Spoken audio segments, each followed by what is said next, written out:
Dia 22 de fevereiro, Êxodo capítulo 5.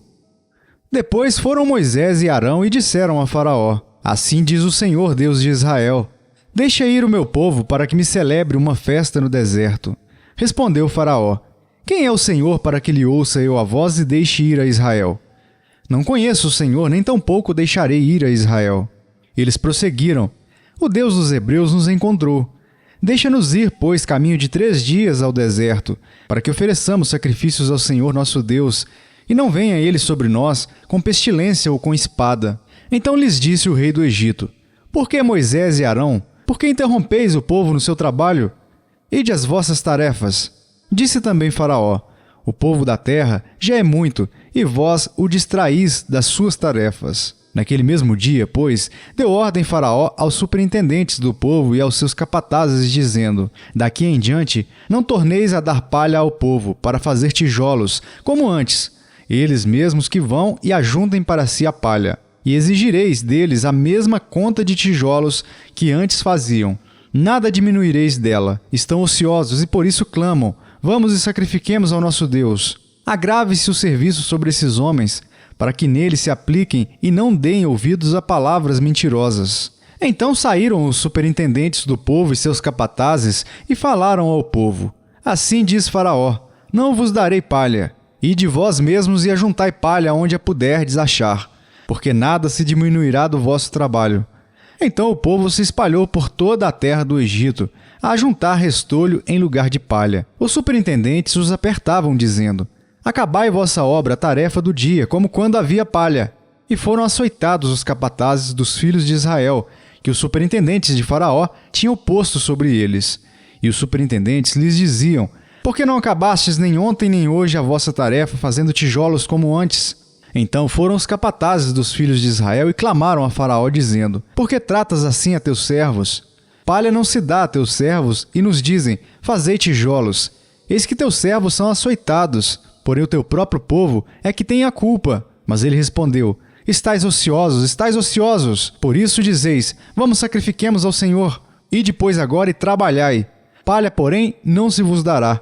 Contudo, dareis a mesma quantidade de tijolos. Então os capatazes dos filhos de Israel se viram em aperto, porquanto se lhes dizia: Nada diminuireis dos vossos tijolos e da vossa tarefa diária. Quando saíram da presença de Faraó, encontraram Moisés e Arão, que estavam à espera deles. E lhes disseram: Olhe o Senhor para vós outros e vos julgue, porquanto nos fizestes odiosos aos olhos de Faraó e diante dos seus servos, dando-lhes a espada na mão para nos matar.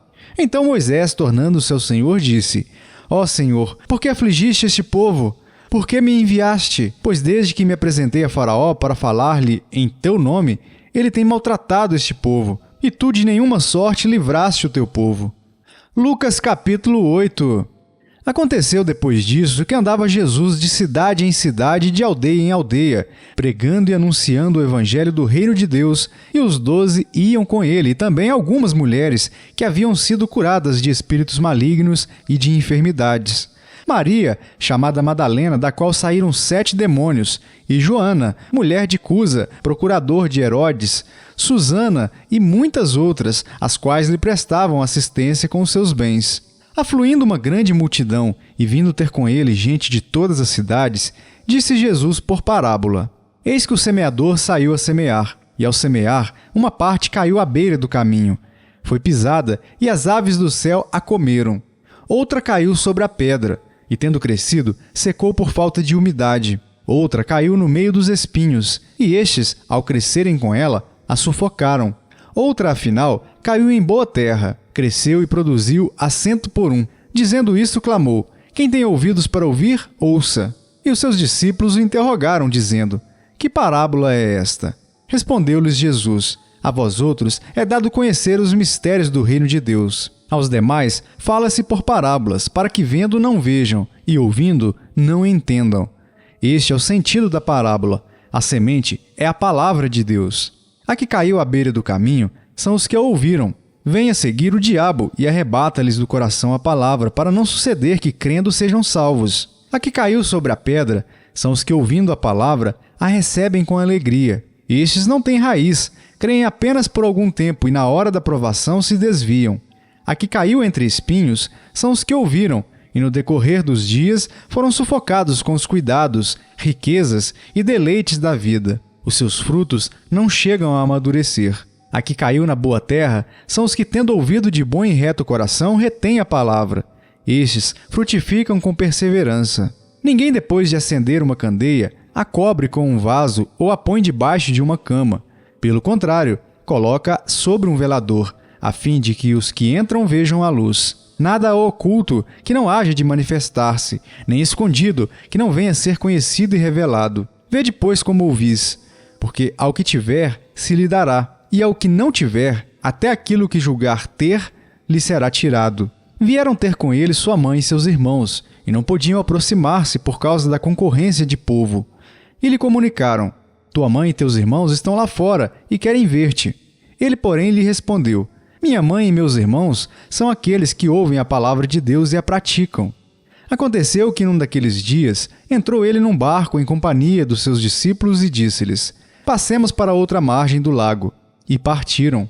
Enquanto navegavam, ele adormeceu, e sobreveio uma tempestade de vento no lago, correndo eles o perigo de sossobrar. Chegando-se a ele, despertaram-no, dizendo: Mestre, mestre, estamos perecendo. Despertando-se Jesus, repreendeu o vento e a fúria da água. Contudo, cessou e veio a bonança. Então lhes disse: onde está a vossa fé? Eles, possuídos de temor e admiração, diziam uns aos outros: quem é este que até aos ventos e às ondas repreende e lhe obedecem? Então rumaram para a terra dos Gerazenos, fronteira da Galiléia. Logo ao desembarcar, veio da cidade ao seu encontro um homem possesso de demônios, que havia muito não se vestia, nem habitava em casa alguma, porém vivia nos sepulcros. E quando viu a Jesus, prostrou-se diante dele, exclamando e dizendo em alta voz: que tenho eu contigo, Jesus, Filho do Deus Altíssimo? Rogo-te que não me atormentes, porque Jesus ordenara ao espírito imundo que saísse do homem, pois muitas vezes se apoderara dele. E embora procurassem conservá-lo preso com cadeias e grilhões, tudo despedaçava e era impelido pelo demônio para o deserto. Perguntou-lhe Jesus: qual é o teu nome? Respondeu ele: Legião, porque tinham entrado nele muitos demônios. Rogavam-lhe que não os mandasse sair para o abismo. Ora, andava ali pastando no monte uma grande manada de porcos. Rogaram-lhe que lhes permitisse entrar naqueles porcos, e Jesus o permitiu. Tendo os demônios saído do homem, entraram nos porcos e a manada precipitou-se despenhadeiro abaixo, para dentro do lago, e se afogou. Os porqueiros, vendo o que acontecera, fugiram e foram anunciá-lo na cidade e pelos campos. Então saiu o povo para ver o que se passara, e foram ter com Jesus. De fato, acharam um homem de quem saíram os demônios, vestido, em perfeito juízo, assentado aos pés de Jesus, e ficaram dominados de terror. E algumas pessoas que tinham presenciado os fatos contaram-lhes também como fora salvo o endemoniado. Todo o povo da circunvizinhança dos Gerazenos rogou-lhe que se retirasse deles, pois estavam possuídos de grande medo. E Jesus, tomando de novo o barco, voltou. O homem de quem tinham saído os demônios rogou-lhe que o deixasse estar com ele.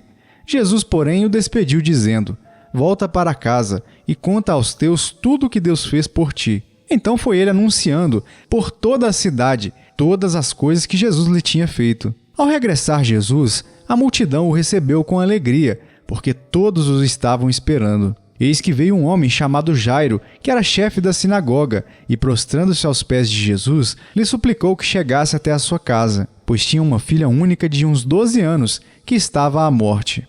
Enquanto ele ia, as multidões o apertavam.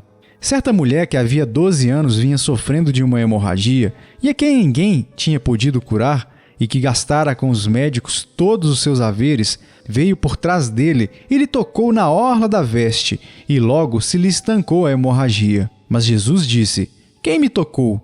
Como todos negassem, Pedro, com seus companheiros, disse: Mestre, as multidões te apertam e te oprimem, e dizes: quem me tocou? Contudo, Jesus insistiu: alguém me tocou, porque senti que de mim saiu poder. Vendo a mulher que não podia ocultar-se, aproximou-se trêmula e, prostrando-se diante dele, declarou, à vista de todo o povo, a causa por que lhe havia tocado e como imediatamente fora curada. Então lhe disse: Filha, a tua fé te salvou.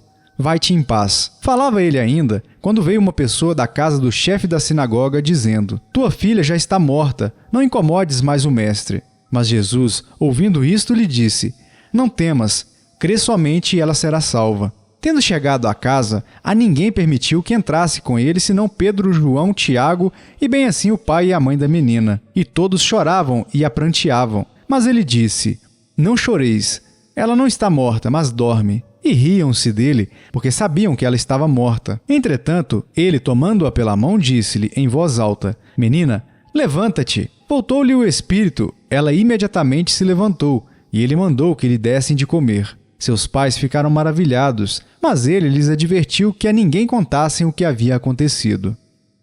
Jó capítulo 22. Então respondeu Elifaz, o temanita: porventura será o homem de algum proveito a Deus? Antes, o sábio é só útil a si mesmo.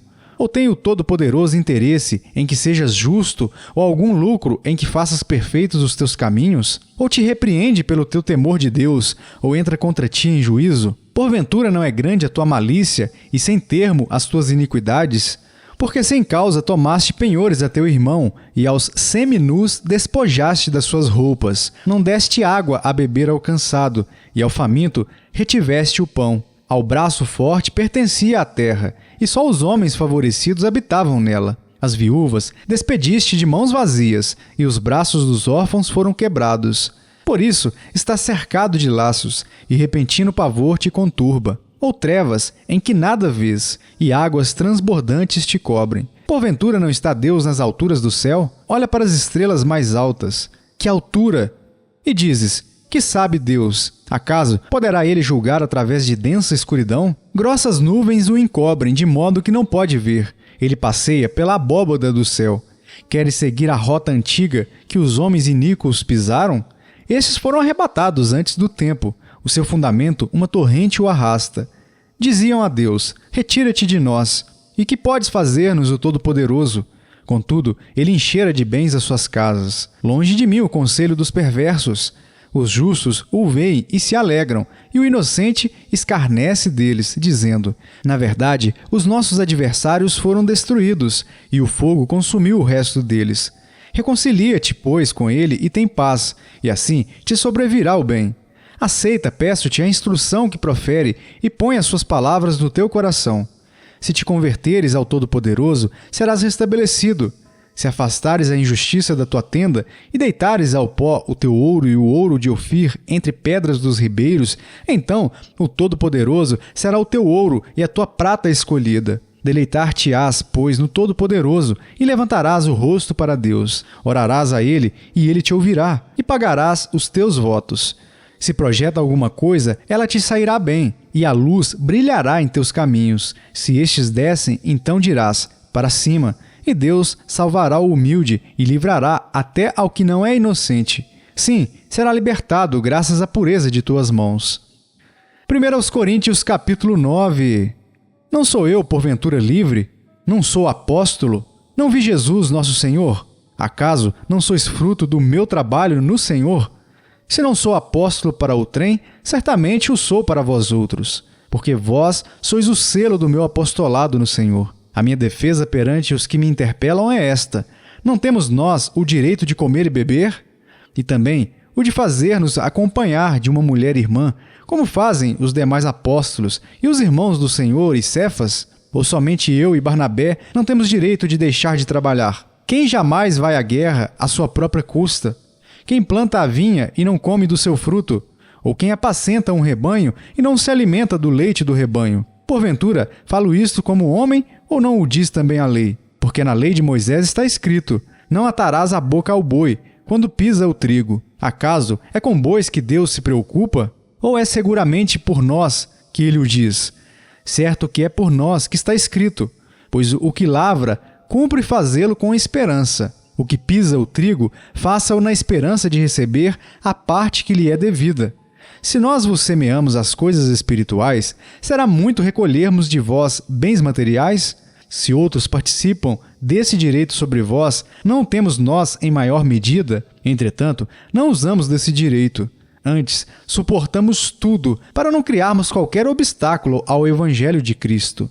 Não sabeis vós que os que prestam serviços sagrados do próprio templo se alimentam? E quem serve ao altar, do altar tira o seu sustento? Assim ordenou também o Senhor aos que pregam o Evangelho que vivam do Evangelho. Eu, porém, não me tenho servido de nenhuma dessas coisas, e não escrevo isso para que assim se faça comigo, porque melhor me fora morrer antes que alguém me anule esta glória. Se anuncio o Evangelho, não tenho de que me gloriar, pois sobre mim pesa essa obrigação. Porque ai de mim se não pregar o Evangelho. Se o faço de livre vontade, tenho galardão, mas se constrangido, é então a responsabilidade de dispenseiro que me está confiada. Nesse caso, qual é o meu galardão? É que, evangelizando, proponha de graça o Evangelho, para não me valer do direito que ele me dá. Porque, sendo livre de todos, fiz-me escravo de todos, a fim de ganhar o maior número possível. Procedi para com os judeus como judeu, a fim de ganhar os judeus. Para os que vivem sob o regime da lei, como se eu mesmo assim vivesse para ganhar os que vivem debaixo da lei, embora não esteja eu debaixo da lei. Aos sem lei, como se eu mesmo fosse, não estando sem lei para com Deus, mas debaixo da lei de Cristo, para ganhar os que vivem fora do regime da lei. Fiz-me fraco para com os fracos, com o fim de ganhar os fracos. Fiz-me tudo para com todos, com o fim de, por todos os modos, salvar alguns. Tudo faço por causa do Evangelho, com o fim de me tornar cooperador com ele. Não sabeis vós que os que correm no estádio, todos na verdade correm, mas um só leva o prêmio? Correi de tal maneira que o alcanceis. Todo atleta em tudo se domina. Aqueles para alcançar uma coroa corruptível. Nós, porém, a incorruptível. Assim corro também eu, não sem meta. Assim luto, não como desferindo golpes no ar, mas esmurro o meu corpo e o reduzo à escravidão, para que, tendo pregado a outros, não venha eu mesmo a ser desqualificado.